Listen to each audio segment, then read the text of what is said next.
रोकर मुस्कुराने का मजा ही कुछ और होता है। रोकर मुस्कुराने का मजा ही कुछ और होता है। जिंदगी में कुछ खोकर पाने का मजा ही कुछ और होता है। जिंदगी में हार और जीत तो लगी रहती है, लेकिन हार कर जीतने का मजा ही कुछ और होता है। हाय एवरीवन, मैं हूं गीत और स्टबर्न स्टोरीज पर आप सभी का स्वागत है। दोस्तों, जैसा कि आपको पता है कि स्टबर्न स्टोरीज में हम हर हफ्ते एक नई कहानी लेकर आते हैं। एक नई ऐसी कहानी जो आप में भर दे जोश और जुनून। जी हाँ, और इसी क्रम को जारी रखते हुए आज की जो हमारी कहानी है वो बहुत खास है। जी हाँ, आज हम जिनसे आपकी मुलाकात करवाएंगे वो एक ऐसे इंसान हैं जो पैरों से नहीं बल्कि अपने हाथों से डांस करते हैं। जी हाँ, इनका नाम है कमलेश पटेल। जी हाँ दोस्तों, मात्र 5 साल की उम्र में एक डॉक्टर के गलत इंजेक्शन की वजह से उनका आधा शरीर पैरालाइज हो गया था। मतलब वो चल फिर नहीं सकते थे, लेकिन उनकी जिद थी, उनके सपने मजबूत थे और वो ऊंचा उड़ना चाहते थे। इसलिए जिंदगी की कोई भी मुश्किल उनको आगे बढ़ने से नहीं रोक सकी। तो चलिए बातचीत करते हैं कमलेश पटेल जी से और जानते हैं उनकी ये जिद्दी कहानी। कमलेश जी, सबसे पहले बहुत बहुत स्वागत है आपका स्टबर्न स्टोरीज पर। Thank you so much ma'am, thank you so much. Kamlesh ji, मैं अभी आपकी एक वीडियो देख रही थी। आपके इंस्टाग्राम हैंडल पर एक स्टोरी आपने डाला था, एक पोस्ट डाला था। बीबीसी ने वो पोस्ट डाला था और यकीन मानिए वो वीडियो देख के मेरे को एक्चुअल में गूज़बम्प्स हो रहे थे, क्योंकि वो वीडियो इतनी ज्यादा इंस्पायरिंग थी। Thank you so much ma'am for appreciating me, thank you so much. सबसे पहले तो मैं स्टबर्न स्टोरी का बहुत बहुत शुक्रगुजार हूँ और मैं धन्यवाद करना चाहता हूँ कि जिन्होंने आप जैसे यंगस्टर ने मिलके एक पूरा सा एक जो प्रोजेक्ट रेडी किया है। ज्यादा से ज्यादा लॉकडाउन के टाइम पे जो लोग डिप्रेस हो चुके हैं, जो अपनी लाइफ से डिप्रेस हो चुके हैं, तो ऐसे लोगों को मोटिवेट करने के लिए जो आपने स्टबर्न स्टोरी नाम के जो कॉन्सेप्ट बनाया, मुझे बहुत ही अच्छा लगा। तो इसके लिए मैं आपको बहुत अप्रिशिएट करता हूँ। Thank you so much. आपकी पूरी टीम को मैं बहुत बहुत धन्यवाद करना चाहता हूँ कि जो सब आप सभी के साथ मिलके ये कॉन्सेप्ट को बना के और लोगों को मोटिवेट करते हैं। भगवद गीता में भी कहा है कि अड़ग मन का इंसान बड़े से बड़े पहाड़ को भी चीर सकता है, उसको पार कर सकता है। बस आपका मन मजबूत होना चाहिए। जब मैं ये समझने लगा, जब मुझे साथ में पढ़ाई भी करनी थी और साथ में मेरी फैमिली की इतनी अच्छी नहीं थी सिचुएशन, फाइनेंस सिचुएशन की, यार मुझे कहीं अच्छी सी कॉलेज में पढ़ाई, ये कराए वो कराए। बहुत गरीब परिवार था मेरा उस वक्त। कुछ ऐसी परिस्थिति थी कि जो हम बहुत सारी फाइट भी कर रहे थे। अगर मुझे कपड़े भी पहनने थे तो मेरी मॉम किसी के पास से लेके मेरे लिए कपड़े का अरेंज करती थी। स्कूल में मुझे लेके जाती तो मुझे गोदी में बिठा के स्कूल में ड्रॉप करती थी। उस वक्त वो ऐसा समय था, बट दिल में एक मैंने कुछ ठाना था कि मैं लोगों को कुछ करके दिखाऊंगा, मेरे मॉम डैड को मेरे पे एक प्राउड फील हो। शौक कहाँ से आया मैं आपको बताना चाहता हूँ कि जब मैं लोगों को डांस करते देखता था, डांस का अंदर से शौक था, यार मेरे पास पैर भी होते तो आज मैं उन लोगों की भी तरह नाच पाता।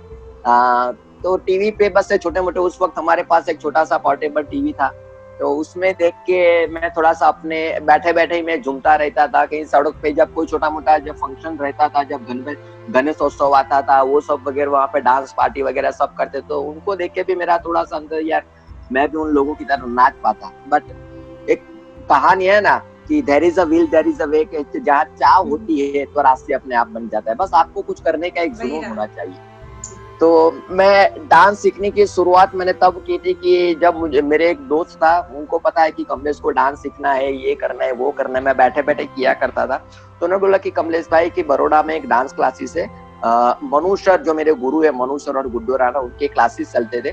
बोले कि आप वहां पे जाओ, वहां पे आपको कुछ सिखा सकते हैं डांस। मैंने बोला कि यार इतने दूर, अभी मैं जिस होम टाउन में रह रहा हूँ पादरा, मेरा जो जहाँ पे मैं बिलोंग करता हूँ पादरा, और वहां से बड़ौदा करीबन 15-16 किलोमीटर है, और मुझे इतनी दूर जाना, कैसे जाएंगे। उस वक्त सिर्फ मेरे पास ट्राइसिकल थी, वो 3 पहियों वाली जो ट्राइसिकल आती है वो मेरे पास थी जी, ट्राइसिकल। तो वो मैं ट्राइसिकल एक मिनट ट्राई कर, चलो एक बार सर को मिलके तो आते। तो मैं ट्राइसिकल लेके 16 किलोमीटर की दूर मैं गया। शाम को 4 बजे मैं निकला था, 6-6:30 बजे तक मैं वहां पे पहुंचा था, क्योंकि इतना दूर जाना था तो बीच में थक भी जाता था तो रुक जाता था कहीं पे। तो मैं सर से, और जो क्लास था करीबन 5th फ्लोर पे था, 5वीं मंजिल पे था, तो मैं बैठे बैठे सीढ़ियां चढ़ के गया। सर के साथ फिर मैंने डिस्कशन किया, सर को मैंने बात किया कि सर मुझे भी डांस सीखना है। तो वो सर ने मुझे बोले कि यार दोस्त, तेरे पैर नहीं है तो कैसे कर पाएगा डांस? आज हमें 2 पैरों पर भी डांस करना इतना दिक्कत हो रहा है तो तू कैसे कर पाएगा? मैंने बोला कि यार सर मुझे 2-3 स्टेप्स वगैरह कुछ सिखाइए, अगर मैं कर पाता हूँ, अगर मेरे अंदर एबिलिटी है तो मैं कर लूंगा ऐसे। तो सर ने मुझे 2-3 स्टेप, जो बेसिक स्टेप आते, जो एरोबिक्स टाइप से जो स्टार्टिंग बेसिक स्टेप आते, वो मुझे दिखाए। तो फिर मैंने बैठे बैठे मैंने ट्राई किया, फिर मैंने 2 पैर अपने कंधे पे डाला और मैंने हाथों के बल जो भी स्टेप्स मूवमेंट करना था वो मैंने किया। सर को बोला कि यार तू ऐसे तो कर सकता है, लेकिन तुझे हाथ में बहुत ज्यादा प्रॉब्लम होगी। मैंने सर कोई प्रॉब्लम नहीं होगी, बस मुझे डांस सीखना है। तो सर ने मुझे थोड़े स्टेप्स दिखाए, फिर मैं वापस रात को घर पे आया। फिर मैं घर पे आके तो थोड़ा सा मैंने प्रैक्टिस भी किया, जो क्योंकि म्यूजिक सिस्टम वगैरह नहीं था, तो दिमाग में जो था स्टेप्स वगैरह वो मैंने प्रैक्टिस किया।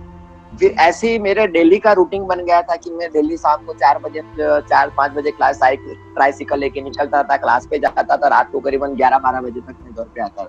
मेरे मॉम डैड को मालूम नहीं था कि मैं डांस सीखने जा रहा हूँ। मेरे मॉम डैड को यही पता था कि जहाँ पे गवर्नमेंट के उस वक्त कोर्सेज चलते थे, हमारे यहाँ अटलादरा प्रमुख स्वामी महाराज की एक छात्रालय है, वहाँ पे कंप्यूटर सिखा रहे थे।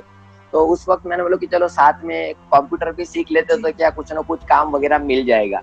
तो मैं कंप्यूटर क्लास के बहाने मैं डांस क्लासेस में जाता था। तो सब सडनली क्या हुआ कि जब मैं कुछ दिन प्रैक्टिस करने जाता था तो ऐसे ही कॉर्नर में मैं प्रैक्टिस कर रहा था, तो एक बंदे आए थे वहां पे कुछ इवेंट्स बुक करने के लिए, उनके क्लास का एनुअल फंक्शन था, वो बुक करने के लिए आए। तो जब मैं प्रैक्टिस कर रहा तो उनकी नजर मेरी ओर पड़ी, तो उन्होंने बोला कि वो लड़के को भी आप है ना वो शो में लेके आना ऐसा। तो जैसे ही उन्होंने सर के साथ बात हुआ तो सर ने मुझे फिर जब क्लास वाइंड अप कर रहे तो सर ने मुझे कहा कमलेश तुझे ये तारीख को वहां पे गांधीनगर गुरु हमारे टाउन वाले कि वहां पे तुमको परफॉर्मेंस करना है, जो ये बच्चे जो ग्रुप डांस जा रहे हैं उनके साथ तुमको जाना है परफॉर्म करने में। ठीक है। तो और उस वक्त मेरे पास कॉस्ट्यूम वगैरह इतना कुछ था नहीं, क्योंकि अपने बलबूते पे करना था। तो मेरे पास एक टी शर्ट थी व्हाइट कलर की, वो मैंने कातर से कटिंग करके उसको पूरा सा ड्रेसिंग जैसा मैंने उसको कुछ डिजाइन किया। और उस वक्त मैं एक गाना करता था बारबी गर्ल का, शायद आपने सुना होगा, बम बम बॉडी लेट्स गो बॉडी, वो वाला एक इंग्लिश गाना मैं पहले वो मैं खुद ही कोरियोग्राफी किया था। क्योंकि जब मैं क्लास में जा रहा था 10-15 दिन गए तो मुझे लगा कि सर मुझे मेरे पे फोकस नहीं कर पा रहे, क्योंकि इतने बड़ा क्लासेस था और इतने सारे बच्चे थे, तो अकेले मुझ पे फोकस नहीं कर पा रहे थे।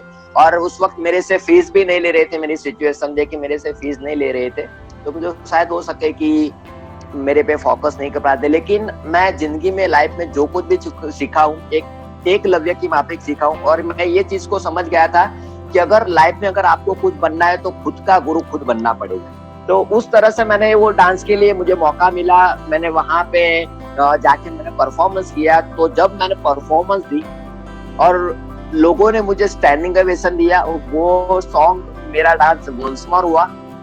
मैं जब और मेरा ज्यादा एक्साइटमेंट बढ़ गया डांस के लिए, और ज्यादा मैं उत्साहित हो गया कि अब मुझे कुछ ना कुछ करना है, कि मेरा जो मेन मोटो है और ये फील्ड में आने का मेरा कोई वो मतलब नहीं था। मैंने कभी पैसों को लेके नहीं सोचा कि यार ये फील्ड में जाऊंगा मुझे पैसे कमाना। हाँ, मेरा एक मोटो था कि मुझे मेरी आवाज समाज तक पहुंचानी है। जो डिसेबल को जिस नजर से देखते हैं, आजकल डिसेबल को लोग सिंपैथी की नजर से देखते हैं, क्योंकि बेचारा विकलांग और हैंडीकैप एक डिसेबल को एक टैगलाइन लगा दी है। तो मैं एक लोगों की मेंटालिटी दूर करना चाहता था कि भाई इंसान शरीर से विकलांग नहीं होता, इंसान आजकल के लोग मन से विकलांग हो चुके हैं, बस आपका मन मजबूत रखना चाहिए।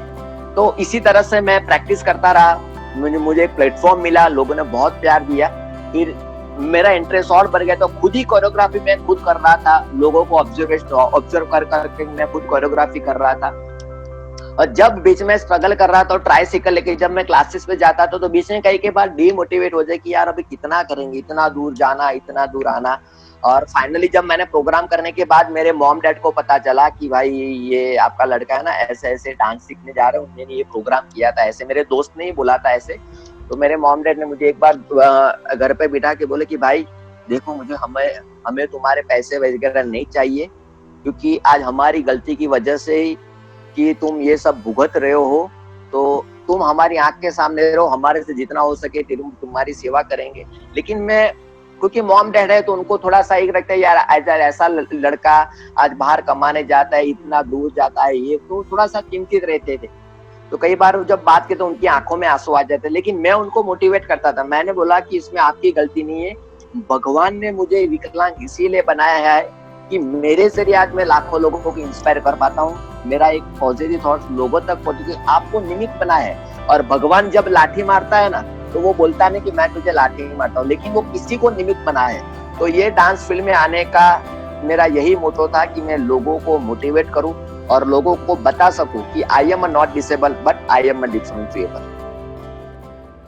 कमलेश जी, आप डीआईडी के टॉप 18 फाइनलिस्ट में रह चुके हैं, तो डीआईडी का आपका सफर कैसा रहा? डीआईडी की स्टोरी बहुत इंटरेस्टिंग है मेरी लाइफ का। समझ लो कि जो डीआईडी का जो टाइटल दिया था ना, तकदीर की टोपी, सच में वो तकदीर की ही टोपी है। तकदीर की टोपी, ये लोगों की, बहुत से लोगों की तकदीर चेंज कर ली है तकदीर की टोपी ने। डीआईडी का ऑडिशन होने वाला था, मुझे पता नहीं था कि डीआईडी का ऑडिशन होने वाला था, बट जब मैं थोड़ा बहुत कुछ जो कंपटीशन या इस तरह से डांस करता था तो लोग मुझे जानते थे। तो मुंबई में जो प्रोडक्शन टीम थी, तो प्रोडक्शन टीम ने उनको अलग अलग जगह पे जो ऑडिशन होता है अलग अलग स्टेट के, तो पर्टिकुलर उन लोगों को प्रोमो के लिए फोक डांस, उनका ट्रेडिशन फोक चाहिए था। तो किसी ने बोला कि यार बड़ौदा में एक डांसर है कमलेश पटेल, उनको शायद उनकी पहचान होगी, वो मेरे दोस्त का दोस्त है, तो शायद इनके जरिए आपको वहाँ का ग्रुप डांस गरबा का ग्रुप मिल जाएगा। तो उन्होंने मेरा कांटेक्ट किया, तो मैंने ग्रुप वालों का कांटेक्ट करवा के, उन लोगों का कांटेक्ट करवा के हमारा अहमदाबाद में ऑडिशन था, और अहमदाबाद से ऑडिशन उन लोगों को ड्रॉप करके ग्रुप वालों को मुझे निकलना था राजस्थान जाने के लिए। तो हम लोग सुबह वहीं पे पहुंच गए थे, ऑडिशन वगैरह सब कंप्लीट हो गया था। उन लोगों का जो भी प्रोमो शूट था मॉर्निंग में ही खत्म हो गया था। तो सब बच्चे लोग आए थे ऑडिशन देने के लिए। तो मेरे साथ जो ग्रुप वाले आए थे बच्चे, बॉयज एंड गर्ल्स, तो बोले कि कमलेश भाई हम लोग भी क्या ऑडिशन दे दो? मतलब कि हाँ दे दो ऑडिशन, इतने बड़े लेवल पे आज यहाँ तक आए हो तो दे दो ऑडिशन। वैसे एक लड़का मुझे बोला कि सर आप भी ऑडिशन दे दो ना इसमें यहाँ। मैंने बोला कि यार मेरे को ऑडिशन वगैरह सब नहीं देना है, क्योंकि उस वक्त क्या ना, जो मुझे 1000-1500 पे 2000 मिलते थे, मेरे लिए बहुत बड़ी अमाउंट थी। और मुझे दूसरे दिन राजस्थान में एक शहर है सिरोही, मेरा वहीं पे इवेंट था। मैंने बोला कि यार नहीं, पूरा दिन वैसे भी थक गए हैं, तो कुछ अपना ऑडिशन वगैरह नहीं देना है कि सर दे दो। तो मुझे भी सडनली क्या, उनको चलो दे भी देते, अभी शाम तक का टाइम है। लेकिन जब मैंने वो ऑडिशन दिया और वो पहला ऑडिशन में मैं सिलेक्ट हो गया था, देन उसके बाद मुझे 2 ऑडिशन और करने के लिए बोला कि आपको ये राउंड में सिलेक्ट हो, आपको 2 ऑडिशन करने हैं। और 2 ऑडिशन भी मैंने वो पार कर लिया, अलग अलग जो डांस करना था वो भी ऑडिशन में। तो 3 ऑडिशन में सिलेक्ट हो गया। रात को 9-9:30 बजे मैं फ्री हो गया था। और फिर लोगों बोले कि कमलेश भाई आप सिलेक्ट हो चुके हो, अब कल जो रेमो टेरेंस गीता आ रहे, कल आपको और एक ऑडिशन दे। मैंने बोला कि यार कितने ऑडिशन कराओगे आप लोग? तो फिर मैंने उनको मना बोला था कि सर देखो मैं नहीं कर पाऊंगा, क्योंकि मुझे यहाँ पे कल मेरा शो है। और मैं उनको मना भी नहीं, और मेरी आज रात को, मुझे शाम को निकलना था, लेकिन ये ऑडिशन के चक्कर में मेरी बस भी निकल गई होगी। और रात को मुझे एक बस मिलती थी जो मैं वाया अहमदाबाद से पालनपुर होके मैं निकल जाऊंगा वहीं से, तो मुझे जाने दो क्योंकि मेरी बस भी और कल शो भी है। तो उन्होंने बहुत रिक्वेस्ट किया। मैंने चलो इतना रिक्वेस्ट करते तो एक बार मैं जो जिसका इवेंट है इनसे भी बात करूं कि सर ऐसा ऐसा प्रॉब्लम है, ऑडिशन दे रहा हूं तो क्या नहीं आऊंगा तो चलेगा? तो उनसे मैंने बहुत रिक्वेस्ट किया इवेंट वाले को, तो वो मान भी गए, ठीक है कमलेश मत आना, तुझे ऑडिशन देना है तो दे दे। तो मैंने वो ऑडिशन, सुबह ऑडिशन देना था और सुबह ऑडिशन वगैरह सब स्टार्ट हो गए। और मेरा जो रूम था, जो ऑडिशन के बिल्कुल बाजू में ग्रीन रूम था, वहीं पे ऑडिशन दे रहा, वो रूम में था, तैयार हो रहा था मैं। और एक एक डांसर ऑडिशन दे रहे थे, कमेंट भी बहुत भारी भरकम आ रहे थे रेमो टेरेंस गीता की ओर से। तो वो कमेंट भी इतने डराने वाले कमेंट्स है कि भाई ये लोग सिलेक्ट करेंगे कि नहीं करेंगे। वो सब एक माइंड में वो चीज चल रहा था कि सिलेक्ट होगा नहीं होगा। लेकिन फिर मैंने अपने माइंड को एक पॉजिटिव कर लिया कि भाई मैं डरूं क्यों, वो भी इंसान है, मैं भी इंसान हूँ। अगर मैं मुझे अपना दी बेस्ट देना है, अच्छा करूंगा तो सिलेक्ट करेंगे, नहीं करेंगे तो फिर दोबारा। जिंदगी बहुत बड़ी है और मौके तो हर बार मिलते रहते हैं। तो किसी ने कहा है ना कि हार के जीतने वाले को बाजीगर कहते हैं। बस अगर हम कोशिश ही नहीं करेंगे, जब मौका ही नहीं लेंगे तो फिर हमें वो पता कैसे चलेगा। एंड कमलेश जी, आपने बिल्कुल सही कहा था कि जिंदगी में मौके बहुत कम मिलते हैं, लेकिन जब आपके पास मौका आता है तो आप उसे मना मत कीजिए, उस अपॉर्चुनिटी को लीजिए। चाहे अगर आपको वो काम नहीं आता तो उसको सीखिए, उस टैलेंट को सीखिए, और उस अपॉर्चुनिटी को यूटिलाइज करना बहुत जरूरी है।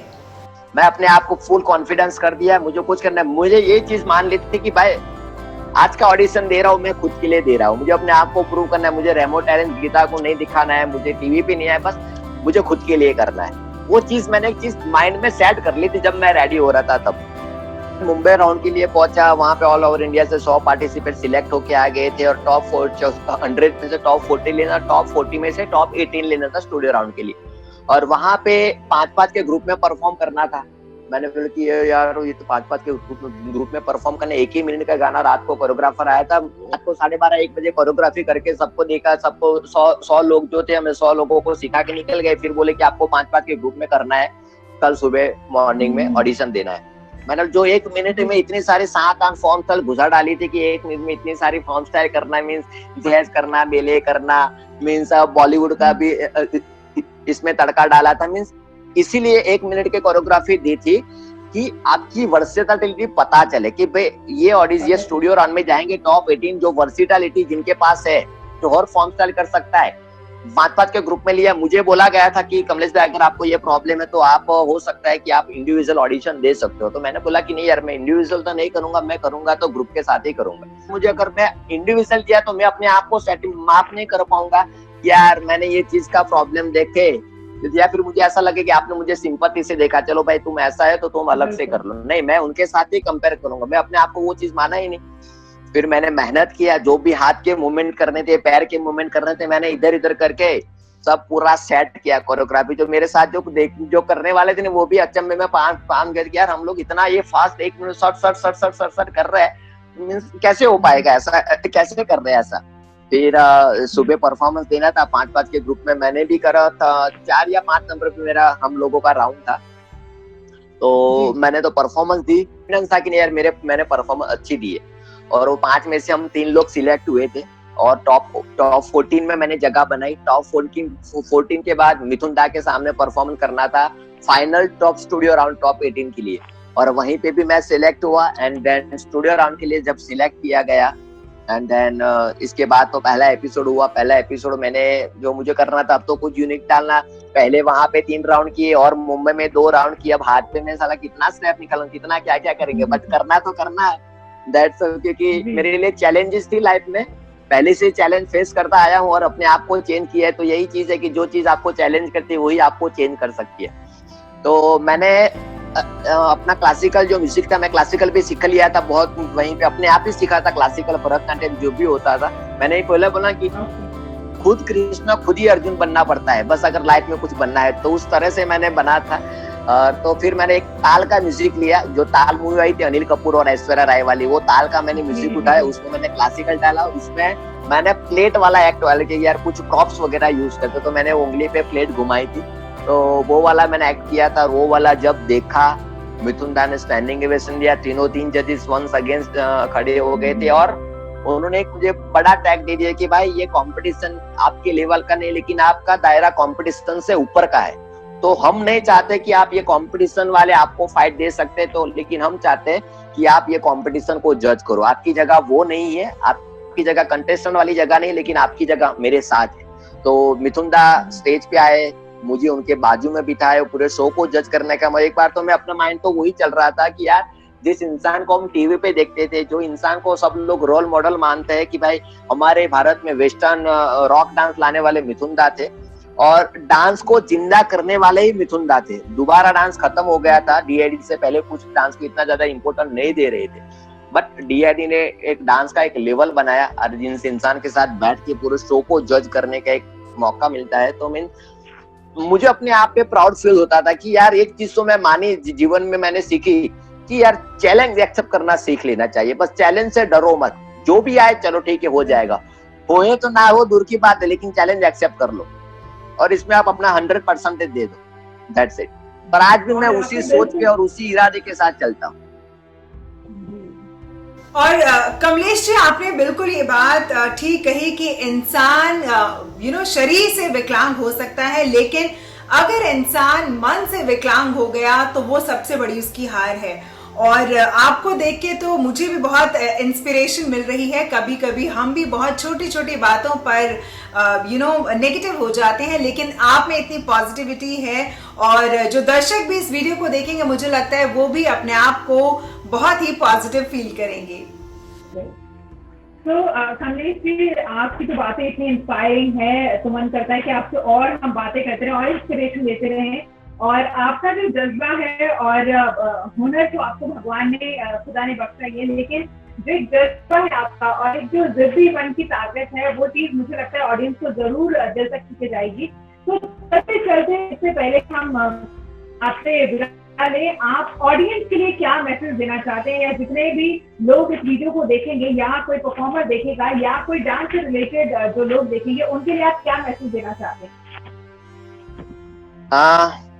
बस मैं एक ही चीज बताना चाहता हूँ कि शेर के साथ मिलके कि जिंदगी में बड़ी शिद्दत से निभाओ किरदार अपना, जिंदगी में बड़ी शिद्दत से निभाओ किरदार अपना, कि पर्दा गिर जाने के बाद भी तालियां बजती रहे, कि पर्दा गिर जाने के बाद भी तालियां बजती रहे। यही एक जिंदगी है। जिंदगी ऐसे देखने जाए तो मैं जितने भी लोग हैं, डांसर से लेके हमारे कॉमन पीपल से लेके जितने भी लोग हैं, कि जिंदगी में कभी मायूस ना हो, बहुत खूबसूरत होती है। बस वो जिंदगी को एक जीने का तरीका आना चाहिए कि आप जिंदगी को किस तरीके से जी रहे हो। आज मेरे पास पैड नहीं है, फिर भी मैं जिंदगी को दिलों हंसते हंसते मुस्कुराते जीता हूँ। मैंने और कभी अपने पहले बोला कि कभी अपने प्रॉब्लम को आपके ऊपर हावी मत होने दो, कभी भी नहीं। तो जिंदगी है, मस्त जियो।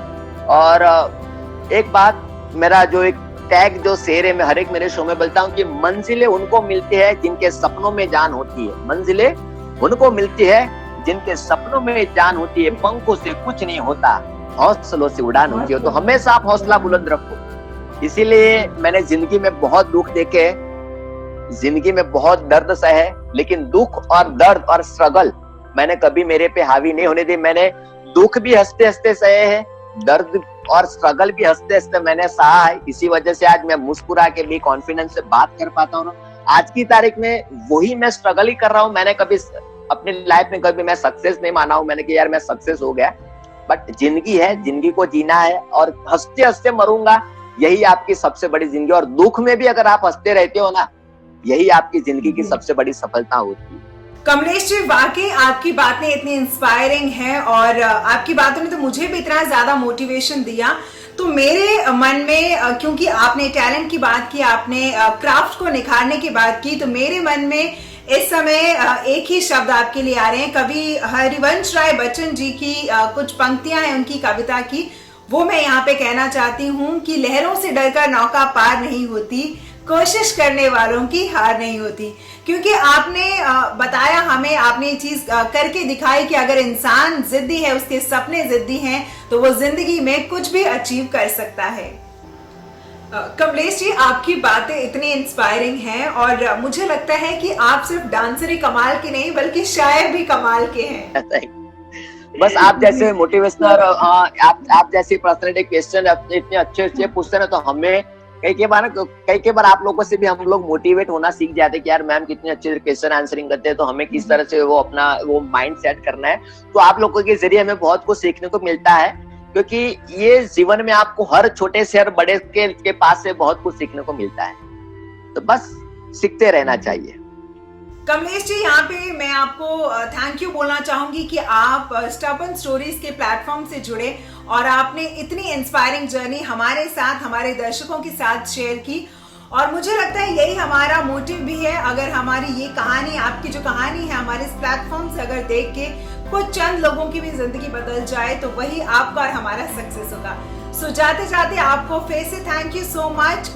अगर आपको लगता है कि आपकी भी कहानी इनकी तरह जिद्दी है, जो उड़ा सकती है लोगों के होश और भर सकती है उनमें जोश और जुनून, तो जरूर विजिट करें stubbornstories.com पर। और दोस्तों, आप हमें बाकी सोशल मीडिया प्लेटफॉर्म्स पर भी फॉलो कर सकते हैं, हमारे साथ वहां पर भी कनेक्ट कर सकते हैं। सिर्फ टाइप कीजिए stubbornstories.com। इंस्टाग्राम, फेसबुक, ट्विटर, हर प्लेटफॉर्म पर हम अवेलेबल हैं और आप हमारे साथ वहां पर कनेक्ट कर सकते हैं। तो दोस्तों, अभी अलविदा कहने का वक्त आ गया है, लेकिन मैं आपकी होस्ट गीत बहुत जल्दी आपसे फिर मुलाकात करूंगी एक नई जिद्दी कहानी के साथ, जो आप में भर देगी जोश और जुनून। सो तब तक के लिए स्टे ट्यून्ड विद stubbornstories.com।